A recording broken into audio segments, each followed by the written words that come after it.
Good afternoon, YouTube. This is the Pond Diver with another real life update. Today we're going to be talking about the way I modified the roof behind me, this Aero 10x14 sheet metal shed.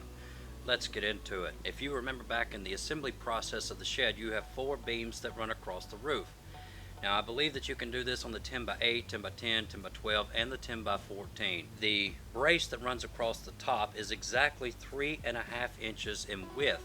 The top of it has a lip that kind of rolls down. If you're going to put a 2x4 inside that brace, then it is going to be an extremely snug fit.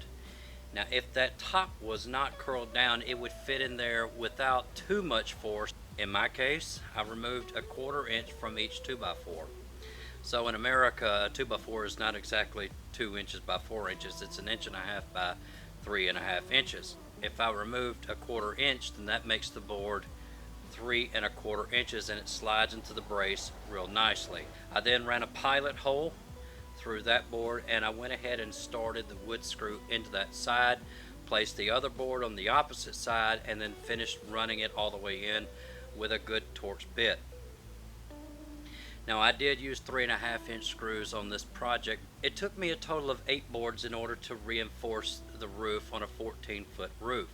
If your shed is built right, you don't have any leaks that are coming in through the roof, so I just used regular select stud pine as opposed to using treated lumber. Like I said, it took me a total of 8 boards, which in North Mississippi cost about $24, plus the screws that I have invested. Now if you follow my channel, you know that I tend to overthink things from time to time, and I also wanted to add trussets that went from the center support to both outside supports.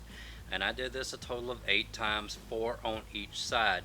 Now I did that for the case of a heavy wind through a significant weather event or heavy snow. Now here in North Mississippi we don't get much in the way of heavy snow, but even if we got a 3 or 4 inch snow, I would guarantee you I'd be out there with a broom trying to get it off of the shed behind me. I wouldn't want that much weight sitting on top of sheet metal.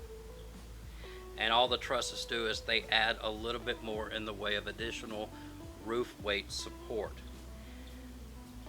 If you have one of these sheds, I don't want to talk about how long these have to be because they're going to be different for your size, but I will tell you that the angle should be the same. The angle that I cut at was 10 degrees and then opposite 10 degrees to the other side.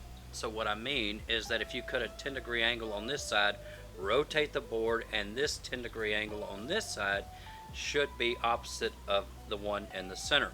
If for some reason the 10-degree angle is off for you, then you can always use the Pythagorean theorem and figure out which angle you need to cut your miters at. Now you'll also notice when you're doing this that where the roof comes together, there are these 1.5 inch slots where the panels overlap each other. Well, that's absolutely perfect for a 2x4. And so the 2x4, which is 1.5 inches in width, actually sits right up inside of one of those grooves. In my case, I used several screws on each side, and they were 3.5 inches thick because I wanted them to be more than securely snug once I set them up in the roof. And you can see in the video that once I placed them in the roof, I didn't want to use a hammer or anything of that nature. I just wanted to slide them up into that slot, and then I wanted to be able to screw them into place. When you're putting the 2x4s into the braces that run parallel with the shed, I would recommend using a pilot hole first.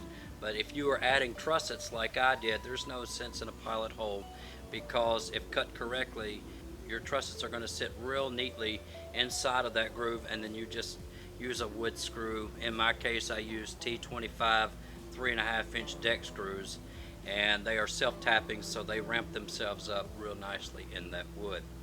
Now I've made other modifications like going around and I reinforced the bottom of the shed with some plywood. If you want to see that video, I will put one of those together. I've also reinforced the door handle, which is important to me that you see that, so I will put that up next week. Now that's going to be a real quick video, shouldn't take no more than a few minutes, but it's important that you understand why it's important to reinforce this door handle.